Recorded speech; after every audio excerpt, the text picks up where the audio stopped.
Hello, good afternoon everybody. How are you today? Welcome back to Mr. Rashid channel. Alright, this time we are going to discuss narrative legend atau teks naratif legenda. Anybody knows what narrative legend is? Ada yang sudah tahu apa itu teks naratif dalam legend? Oke, legenda termasuk dalam cerita naratif. Legenda adalah cerita tradisional yang dianggap populer sebagai sejarah namun belum teruji kebenarannya.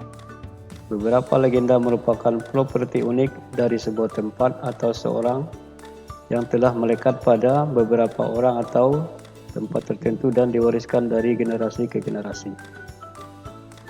Elements of legend, elemen-elemen dari sebuah legenda.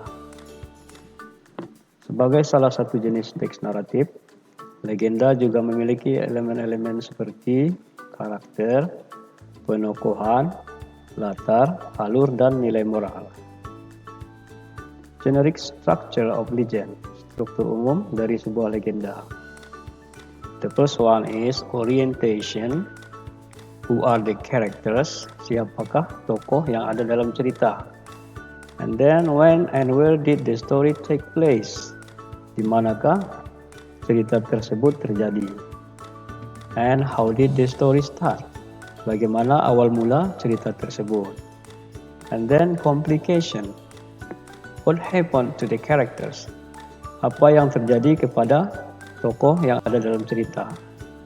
What challenges did the characters meet in this story? Kemudian tantangan apa saja yang ditemukan oleh tokoh yang ada dalam cerita?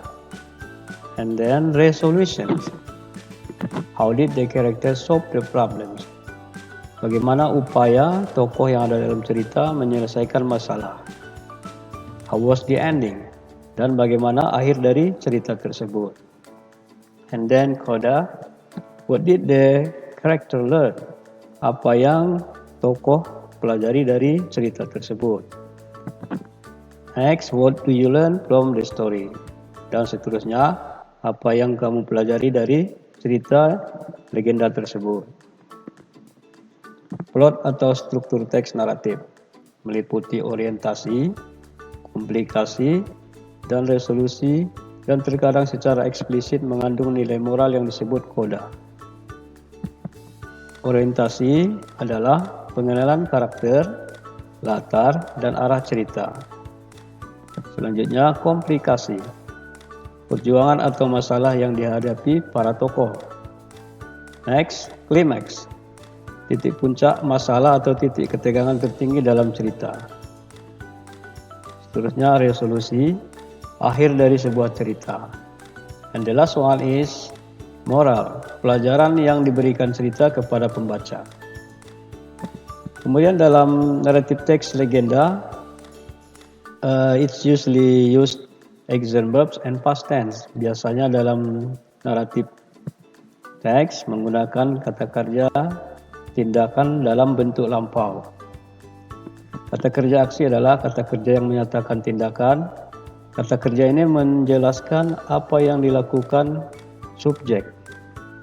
And then past tense adalah tindakan dalam kalimat yang terjadi di masa lampau. Alright students, that's all our lesson for today. Demikianlah pelajaran kita untuk kali ini about narrative text. See you next time.